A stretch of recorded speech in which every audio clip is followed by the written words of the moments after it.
Today's gospel reading felt out of place to me. This is the gospel we hear each year on Ash Wednesday.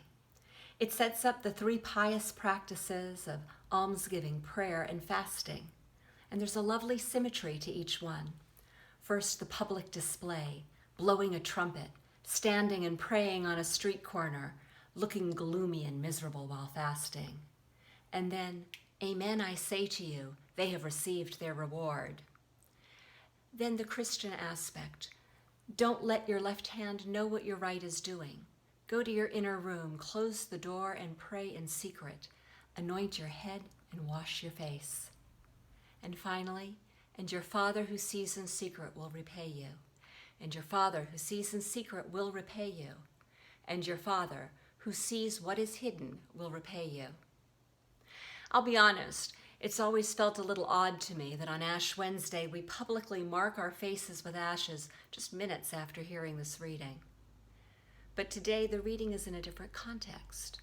It's 1 week after hearing that we are supposed to be the salt of the earth, the city on a hill, letting our light shine. And we've just finished 4 Sundays of feasting, Ascension, Pentecost, Trinity Sunday, and Corpus Christi. And that context is what clarifies the reading for me.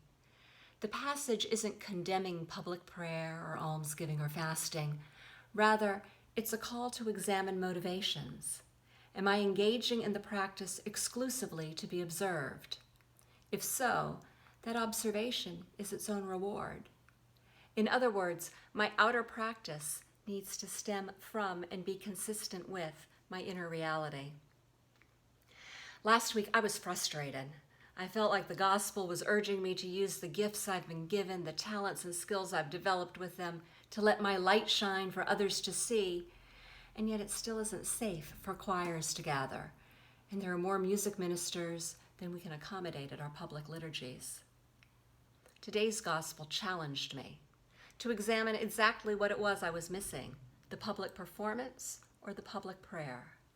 It helped me reframe this period, not as a deprivation, but as an opportunity to nurture my inner prayer life, to go to my inner room, close the door, and pray in secret, to sing like nobody's listening.